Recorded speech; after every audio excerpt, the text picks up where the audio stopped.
Les responsables de l'Union européenne seront vendredi à Washington pour un sommet entre les deux partenaires.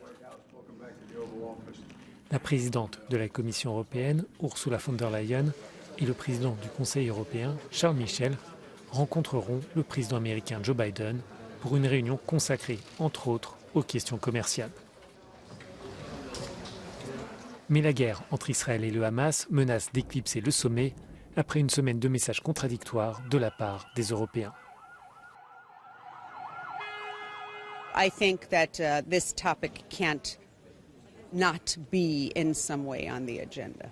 The first thing is that the EU needs to speak with one voice and then we can coordinate with our transatlantic partners. Le conflit au Proche-Orient devrait dominer les discussions. Toutefois, les deux partenaires n'oublient pas qu'il existe d'autres dossiers à régler. Le premier concerne l'acier et l'aluminium. La question empoisonne les relations transatlantiques depuis la décision prise par l'ancien président américain Donald Trump d'imposer des taxes supplémentaires sur les importations venues d'Europe. L'Union pourrait lancer une sorte de double offensive commerciale contre la Chine. Les 27 devraient annoncer à la fois une enquête anti-subvention sur les producteurs d'acier chinois et un accord avec les États-Unis pour freiner les exportations chinoises de métaux qui, selon eux, inondent le marché mondial.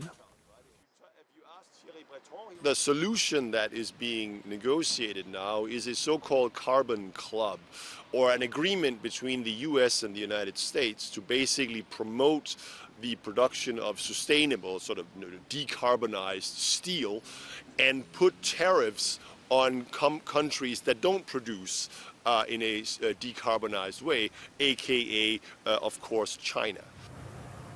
L'Union et Washington seraient aussi sur le point de conclure un accord sur les minéraux et matières premières critiques nécessaires pour la production de batteries pour les véhicules électriques. Ce compromis permettrait aux constructeurs automobiles européens de bénéficier des subventions américaines accordées dans le cadre de la loi sur la réduction de l'inflation. Ce texte a pour but à l'origine de promouvoir la production aux États-Unis.